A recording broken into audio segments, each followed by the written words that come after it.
नमस्ते दोस्तों, स्वागत है हमारे चैनल पर। आज हम एक ऐसी सभ्यता की कहानी लेकर आए हैं जिसने न सिर्फ भारत को बल्कि पूरी दुनिया को ज्ञान का प्रकाश दिया। जी हाँ, हम बात कर रहे हैं वैदिक सभ्यता की। वेद, योग, गणित, आयुर्वेद और साहित्य, इस सभ्यता ने हमें अनमोल खजाना दिया। तो चलिए शुरू करते हैं इस ज्ञान यात्रा को। मेरे प्यारे व्यूअर्स, देखा जाए तो आधुनिक चिकित्सा से लेकर आर्टिफिशियल इंटेलिजेंस तक के संकेत हमें वैदिक संस्कृति में दिखाई देते हैं। जब विश्व के लोग पत्थर के हथियार बना रहे थे तो हमारे ऋषि मुनि ग्रह नक्षत्रों की समस्या सुलझा रहे थे।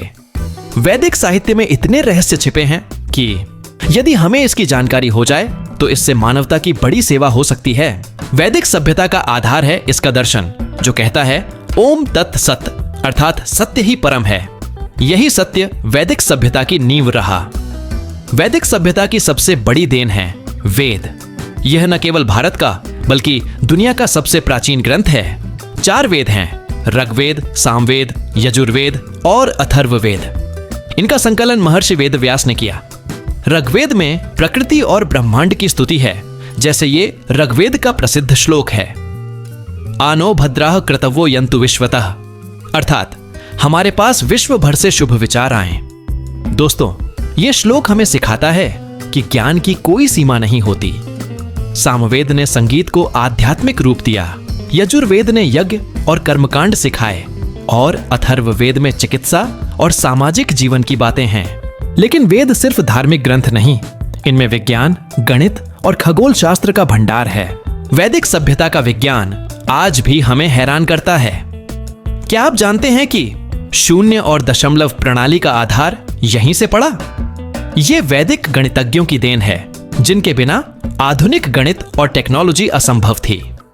गणित के क्षेत्र में आर्यभट्ट का नाम सबसे आगे है। उनकी किताब आर्यभट्टीय में पृथ्वी की गोलाई और ग्रहों की गति का वर्णन है। उन्होंने पाई की मान का गणना किया।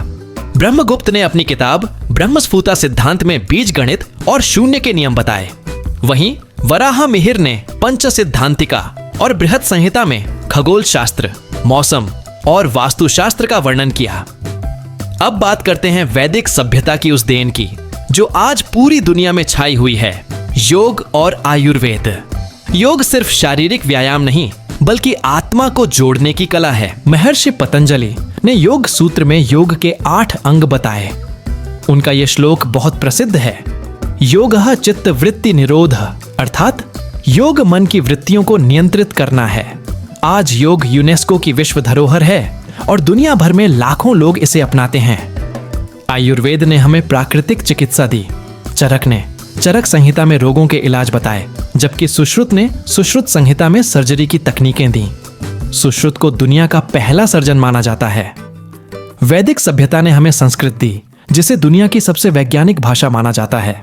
ये देववाणी ज्ञान का भंडार है। पाणिनि ने अष्टाध्यायी में संस्कृत व्याकरण को व्यवस्थित किया। उनका योगदान इतना महान है कि संस्कृत आज भी जीवित है। विष्णु शर्मा ने पंचतंत्र की कहानियां लिखी जो नैतिकता सिखाती हैं। वेद व्यास ने महाभारत लिखा, जिसमें भगवद गीता है।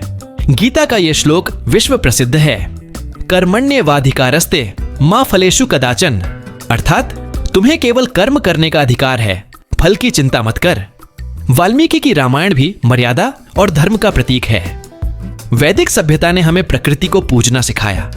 नदियां, पेड़ और पृथ्वी सबको पवित्र माना गया। अथर्ववेद में पर्यावरण की बात है। इसमें कहा गया है कि माता भूमिः पुत्रोहम पृथिव्या, अर्थात पृथ्वी मेरी माता है और मैं उसका पुत्र हूं। याज्ञवल्क्य ने बृहदारण्यक उपनिषद में प्रकृति और मानव के संतुलन की बात की। यज्ञ की परंपरा भी पर्यावरण को शुद्ध करती थी। वैदिक सभ्यता ने शिक्षा को महत्व दिया।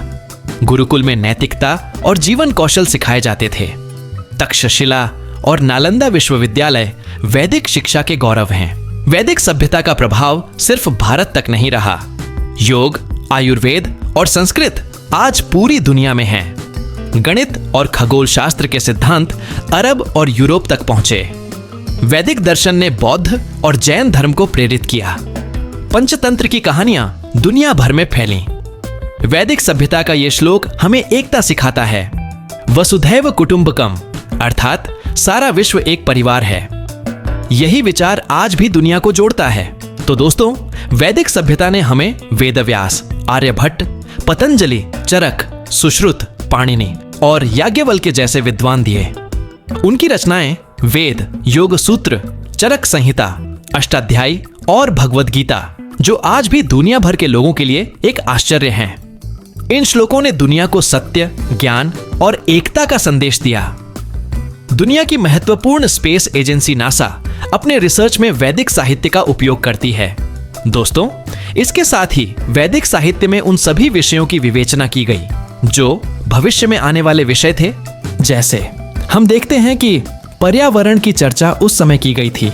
आपको यह पता होगा कि उस समय पर्यावरण की समस्या आज की तरह नहीं रहा होगा, लेकिन वैदिक सभ्यता में उस पर भी चर्चा की गई। यह वैदिक साहित्य की दूरदर्शिता को इंगित करता है।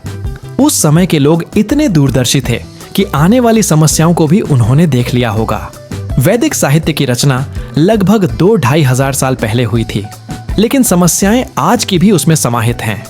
यही कारण है कि वैदिक साहित्य आज भी प्रासंगिक है। आपको इनमें से कौन सा श्लोक सबसे ज्यादा पसंद आया और वैदिक सभ्यता का कौन सा योगदान आपको प्रेरित करता है?